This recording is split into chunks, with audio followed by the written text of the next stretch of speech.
Good night, itchy eyes. Good night, sudden sneeze. Good night to your symptoms of allergies. Xyzal is the allergy medicine you take before bed. It provides powerful relief while you rest your head. Not just all night, but all the next day. Xyzal keeps working, keeping allergies at bay.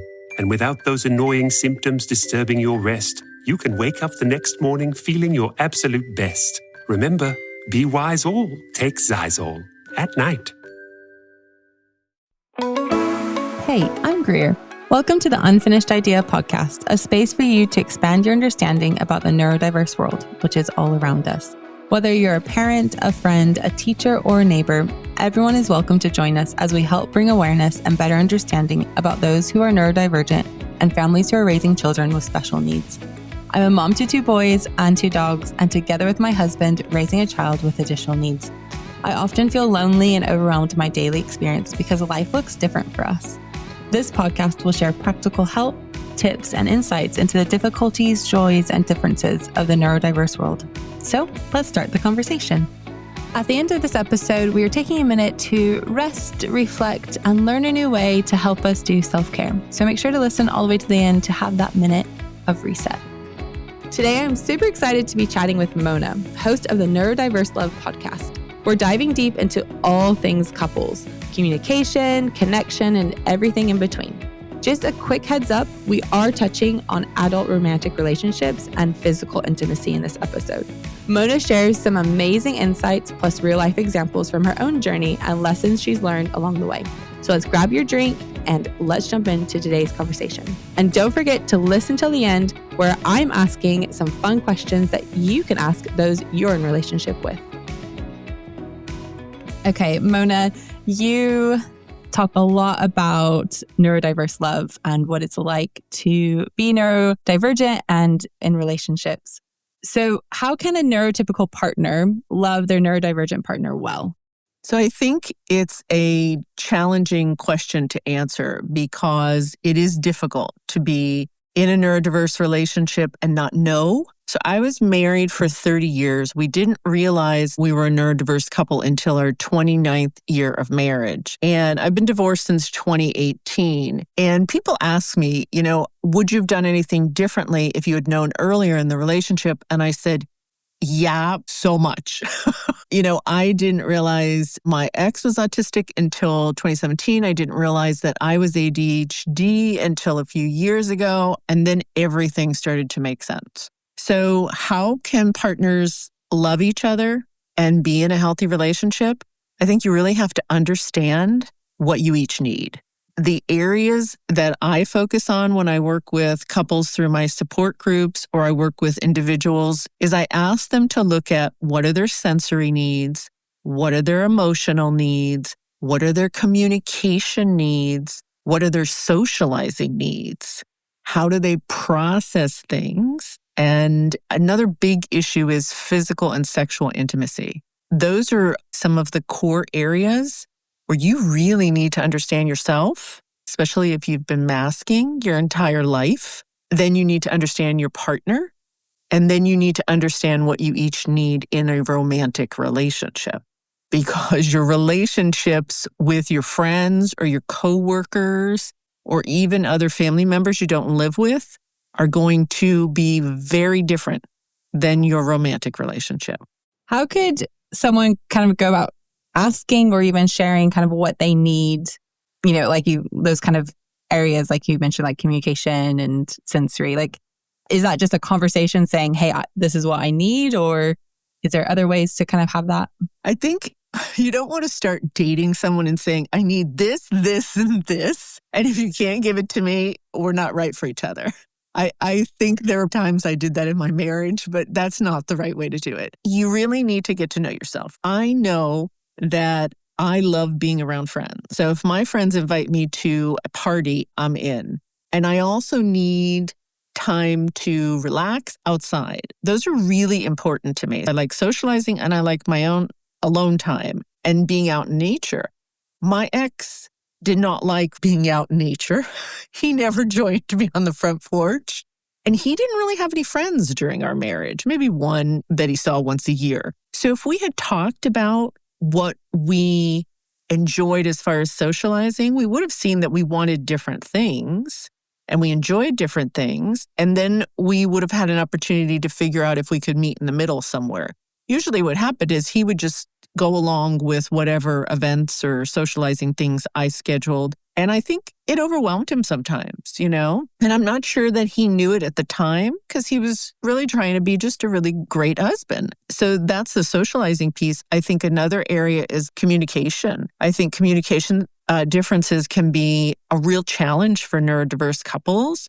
One partner may view communication as a way to really attune to their partner, to connect, to create intimacy. They want to talk about their day. They want to process their feelings. And then the other partner may not want any of that, or they may only want it for a short amount of time. And they prefer to talk about the things that they're most passionate about and don't necessarily always want to have a back and forth conversation. They just want to maybe be listened to, or they want to have a back and forth conversation, but only if it's about that particular subject. They may not want to really talk about their feelings or emotions, and one partner might need a lot of emotional reciprocity. So you can learn from each other by talking about what works for you on a day-to-day basis, and then figuring out, is it possible to meet in the middle? And a meet in the middle might be, okay, when I get home from work, I need a half hour of alone time. And I know you need to process your day. So I'll take my half hour of alone time, and then we can meet on the front porch, in the living room, the kitchen table. And I've got 15 minutes, maybe a half hour, where I can sit and listen and process with you. Yeah, that's a good kind of meeting in the middle. It's not all them or all you. It's that kind of, middle. I don't want to say middle mentality. That's not what I'm saying. But yeah, just kind of middle compromising. ground. Yeah, that's the word. Middle ground. Yeah. Yeah, because I think that I did not understand how much socializing filled my cup and how I expected my ex-husband to have the same needs, but he didn't. He filled his cup more from being alone and working on his creative passions, which wasn't something that I did.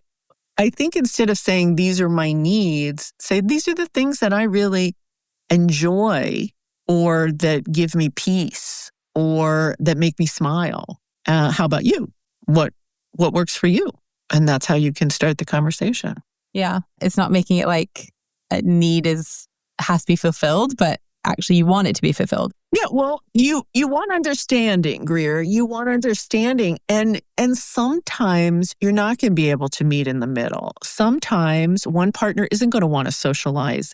But what I tell couples is figure out what is your highest priority. So if you want your partner to go with you to your sister's wedding and socializing is really hard for them and small talk is very difficult and maybe even they have social anxiety, maybe they'd be willing to go for 15 minutes, go outside and take a break, walk around, or even leave for a half hour and come back for another 15 minutes or 30 minutes. And if you can have that conversation so you both can have your needs met, but in a very different way, then, you can appreciate the strengths your partner brings to the relationship, both of you bring to the relationship, and you can understand the differences so they don't have to become repeated challenges and arguments and fights. You mentioned priorities, sitting down and saying, this week or this month, these things are happening. These are the top 2 things I would like you to come to, or these are the top 2, whatever that is. And even those things, like you mentioned, the wedding, like that person wasn't there the whole time. They still had their space, but it's just, that's a good idea or a reminder. It's a compromise. Yeah. It's a compromise. And I know a lot of people can get resentful because they feel they're doing more compromising. But the more I learn from my autistic friends and people that I work with, I realize that living in a neurotypical or a non-autistic world is really overwhelming.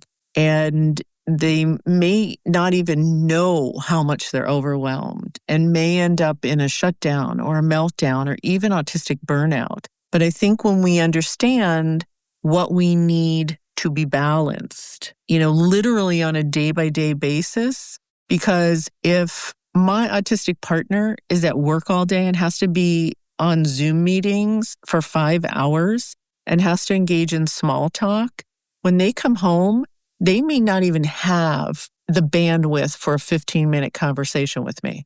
When I saw that happening in my marriage, I got angry because we didn't know we were a neurodiverse couple. I'm like, you spend all day at work talking to people, and all this, and you come home and you can't engage with me? But now I understand. And I wouldn't take it personally and haven't in any of the other, neurodiverse relationships I've had, but I took it all personally in my marriage. I mean, I would think that's a common thing. I remember like a similar situation kind of happened in my marriage of, something happened with my husband and I took it very personally. And something happened 2 weeks later with a friend, not quite the same exact situation, but very similar, brushed it off and was like, oh, that's fine, no big deal. And yeah, how in marriage, it does feel so much more personal. And I don't know if it's maybe because you have a little bit more of an investment into that relationship or I don't know, but that's a good, kind of you saying that has reminded me like, oh yeah, I've taken that situation a bit more personal than maybe I needed to or yeah. And one of the things that my daughter has helped me see, because, she was raised by both of us and none of us knew our neurotype while we were raising her. She's 28 years old. But she has helped me by saying, like, I want to talk about this, or you're being too much right now. I can't handle 5 things at the same time. And she says it in a kind, respectful way because she knows about my ADHD and she knows that I'm going to ask her to do 5 things at once. And I could do those 5 things at once, but she can't because her brain is also wired differently than me. What she's taught me is that I will listen to her with an open heart because she's my child and she gives me grace and I give her grace. I now have done that with all the partners I've had since my divorce, because I understand that they might not know about their neurotype, but I know that our brains are wired differently. I'm upfront and honest and say I have ADHD. Some of the men I've dated have been ADHD but didn't know it. And so I have grace for them that I didn't have for my ex-husband. And I always have grace for my daughter, and she always has grace for me. So we've taught each other that. And I think it's really helpful to think about, how would I treat somebody I love that I want to have a good relationship with in this situation? Somebody who is a part of my team, my circle, Yeah, that's a good reminder. They're on your team. They're not against you. Right. Yeah, that's a good, how would you want to work with a teammate? Yes, for sure. You mentioned kind of physical intimacy, sex. Let's just go there because this is, why not? What could you, is there, I don't want to say there's tips. That would be weird. But what's different about, maybe that kind of side of things in a neurodivergent relationship?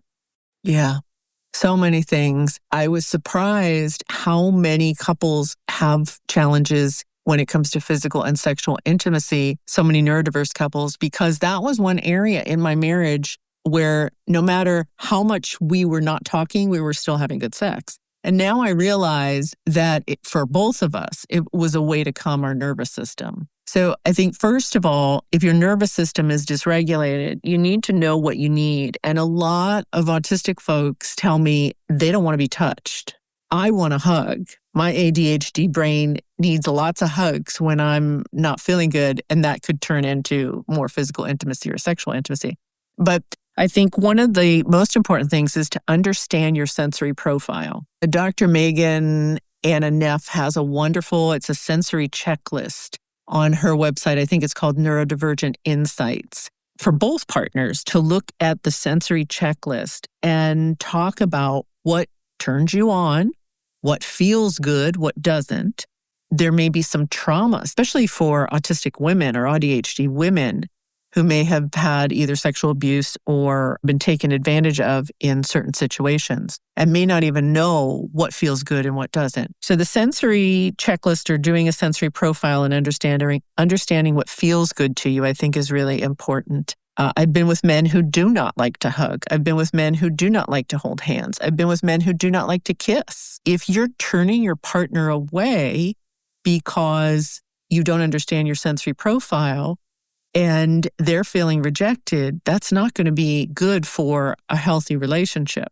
Those are important things. The other thing that I think is really important is sex and physical intimacy, different things might turn each of you on. So some people may need a lot of stimulation and a lot of deep hugs and touching. That's why a lot of people have shared with me that BDSM is very popular in the neurodivergent community for several reasons. One, because you talk about what you're going to do, and there's always consent, there's always clear rules, and so you know what is expected of each partner. So I can understand that. So that might be a helpful conversation for a lot of couples. One partner may prefer being more dominant, and the other may prefer being more submissive or being told what is going to happen and not having to make decisions.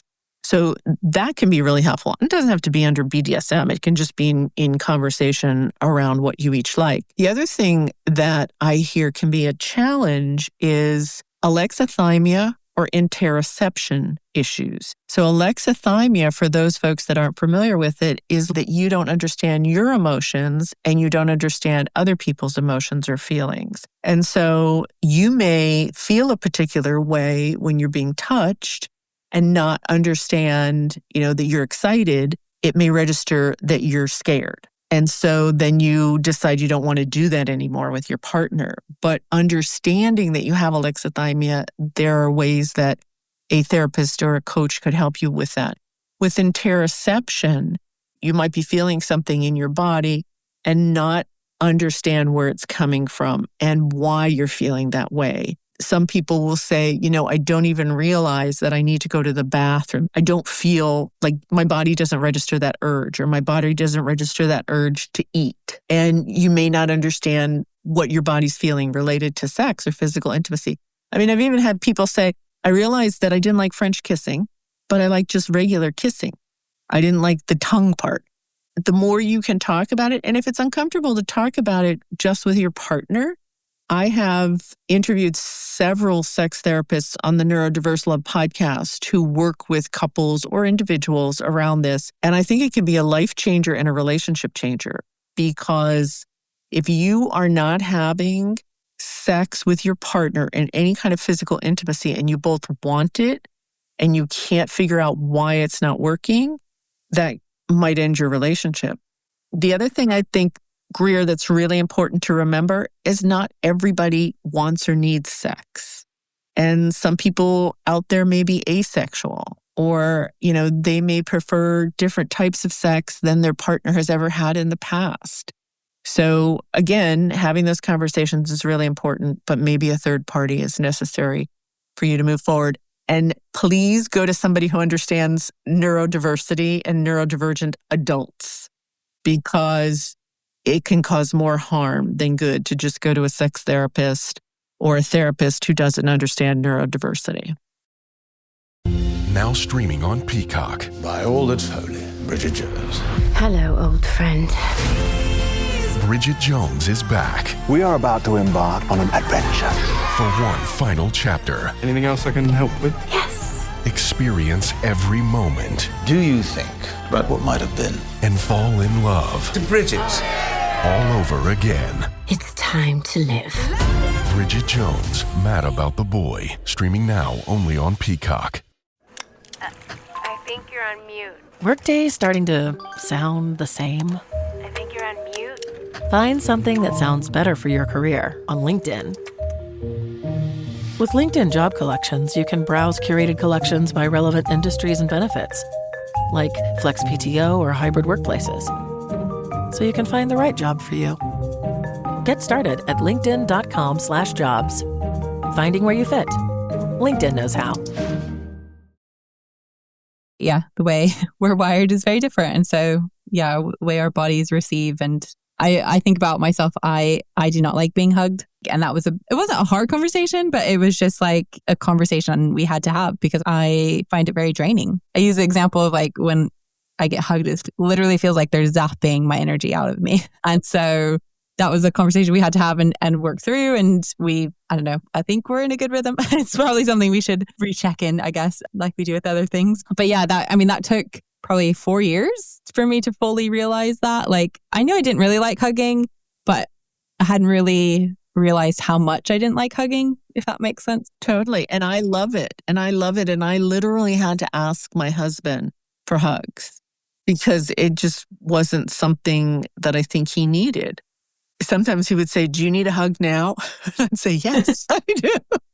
So better to ask than to assume that your partner doesn't want it. If you don't need it, doesn't mean your partner doesn't need it. Yeah. How might someone who is supporting a neurodivergent couple help in their relationship? Not to be a third wheel, but just to, support and encourage them. Well, are you talking about a friend or a therapist? Yeah, a friend. I think it's really important to know that they're going to communicate differently, that there's going to be, socializing is going to look different. One partner might need to leave early or come late or take breaks. One partner might have food preferences, even silverware and dishes they prefer and bring their own. This allows this person to feel more comfortable and at ease and relaxed in the socializing situation.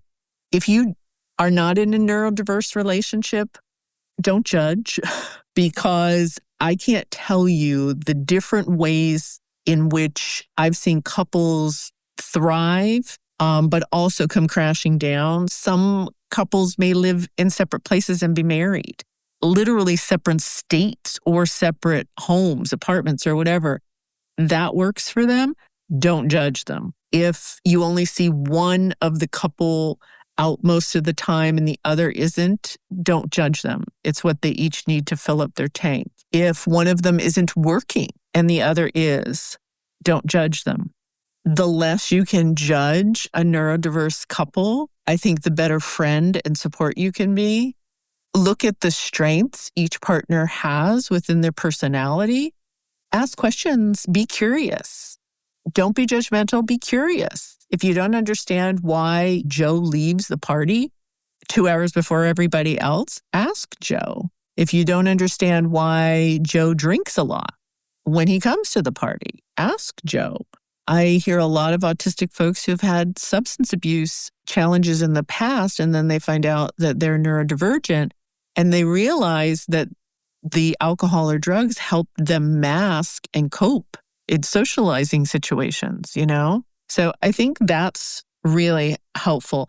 And then if you're a really close friend and they have shared with you that they're a neurodiverse couple, I think a lot of couples go through a grieving process, Greer, because the relationship you thought you were going to have is not the relationship you're going to have moving forward.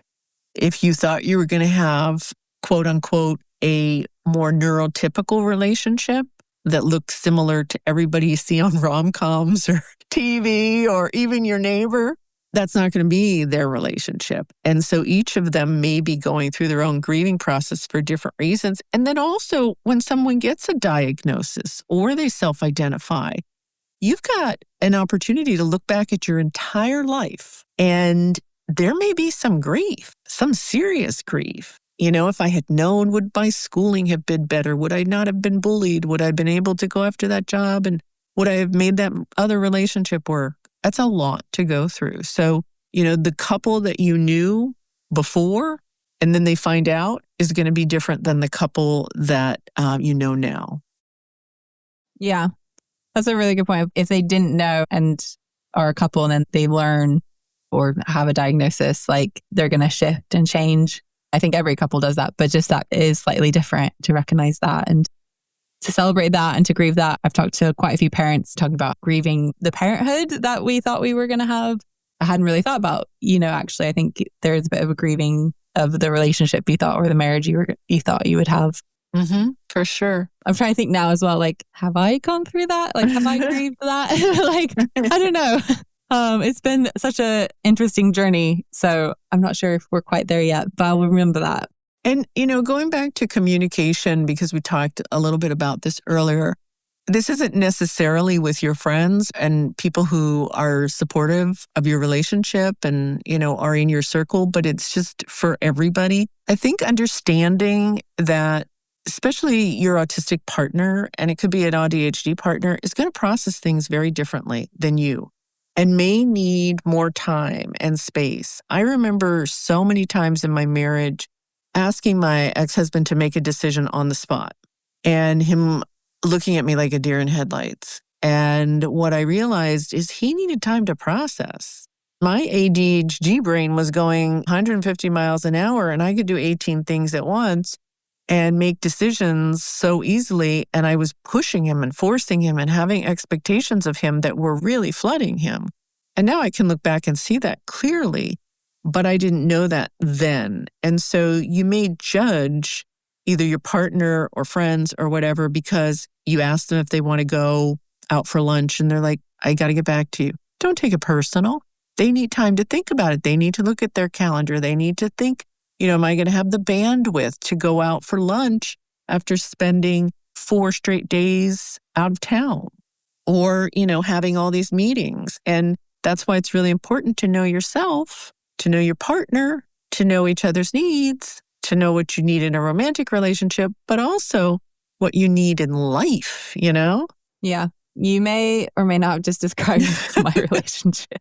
My husband is the one who, yes, he needs time to process. He never makes an instant decision. And then there's me who makes 5 million decisions by the time he's made one decision because, that's my brain. So, and that goes beyond just us as well. Even in friendships, I know he has a very good friend who's very patient and gives him space to process and decide. It's a good reminder that's not just in a marriage or romantic relationship, but in all relationships. Yeah. Another thing that comes up a lot is facial expressions. I hear so many of the non-autistic partners say, I'm spilling my guts, I'm sharing all this information, and my partner's standing there like with no expression on their face. It makes me feel like they're not even listening. But I learned this in my other relationships. Facial expressions don't necessarily match up to what your autistic or ADHD partner might be feeling inside. I think it's really important to take their word and what they're saying as their truth and not expect to have those facial expressions showing you how they're really feeling, because that can kind of screw you up. If you're looking for that, you don't get it, and they're telling you, they're feeling one way and you're like, well, your face isn't saying it. So how can that be? Yeah. There's a time where I've literally said to him, can you change your face, please? Or we've learned kind of earlier, is like, before I need to express something to him, I'll say like, can you respond with compassion, or can you respond, or can you wait until I've completely finished and I've said I'm finished? I've kind of told him how I wanted him to respond because I found it wasn't he didn't know necessarily how to, but it just taking him, I don't know if longer is the right word, but he was kind of soaking it all in and then trying to decide how to just respond, I guess. And so, taking that out for him has helped him to respond better and quicker, so to speak, to what I need. Yeah, that totally makes sense. Sometimes we have to tell our partners what we need in communication. Even friends, I've had to say to friends, I feel like when we get together, I'm sitting there listening to you for hours. And I like to have a back and forth dialogue. And they're like, oh, I didn't even realize it. And that was the end of that. And we had a dialogue when we got together. But, sometimes we don't understand how we're coming across to other people, myself included. Yeah, that's really good. What would you want the world to know about neurodiverse people or couples? You can cause your partner so much unintentional pain, but you can also heal from it. Once you understand your neurotype, their neurotype, what you need emotionally, socially, sensory issues, your processing speed, your communication needs, your physical intimacy needs, you both can be each other's biggest cheerleaders. I saw this in my marriage. I married a man who in some ways his personality was completely opposite of mine. But when we worked together, which I would say the biggest team effort was when we were raising our daughter, oh my gosh, we were fabulous. And we were fabulous because he was great at emergencies. He was great at getting down on the floor and playing like a 3-year-old. I wasn't good at that. He is extremely creative. And he would do things that I would never do. And I was the one who was engaging our daughter in all the after-school activities, arranging the play dates, and he didn't want to do any of that. So if you understand how you are complementary, what you each need, hopefully you will thrive. But if you don't, I think you'll cause each other a lot of unintentional hurt. And I always say on my podcast, love is not enough. Just loving somebody and feeling repeatedly neglected or hurt or misunderstood isn't healthy. So, Greer, for those folks that want to ask their partner questions that I wish I had asked in my marriage, I created the NeuroDiverseLove conversation cards. They're digital. So if anybody is interested, they're $11. They're really inexpensive. You just download it. It's 52 questions. And then I also created a workbook and added another 52 questions. So it's 104 questions.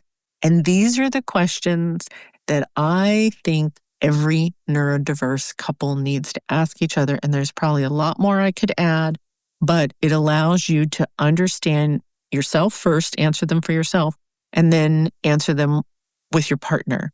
And oh my gosh, I think it could be the beginning of more neurodiverse couples understanding each other and then deciding if they're still compatible. Because sometimes when you realize your neurotype and what you need to be, healthy and happy and at peace, you may realize you're not compatible anymore. And that's okay too. Yeah, it's a good thing to think about. And those questions sound like they would be a really helpful tool to start conversations and continue on with conversations. So we can link those in the show notes as well. Yep. And I'll send them to you. So you can do them with your partner. Thank you. But yeah, no, thank you so much for joining us and for sharing so much good wisdom. I've learned a lot in this 35-minute conversation. So thank you very much. And yeah, we hope to have you back sometime. Okay, great. And if anybody wants to reach out to me, Greer, the best place is on my website, which is neurodiverselove.com. Over the next couple of weeks, we're diving into all the relationships, friends, family, partners, you name it. And to keep things interesting, I'm wrapping up with 3 fun questions that you can use with those you're in relationship with. But if you're like me and want more, there's a whole list of questions waiting for you down in the show notes. So here are your 3 questions. If we could drop everything and take a trip right now, where would we go? If you could relive any day of our relationship, which one would it be? What's the most random fact you know that's always surprises people? Make sure you are following the show on your favorite podcast app so you don't miss any future episodes. When you hit the follow each week, the episode will show up straight in your podcasting feed. See you next week.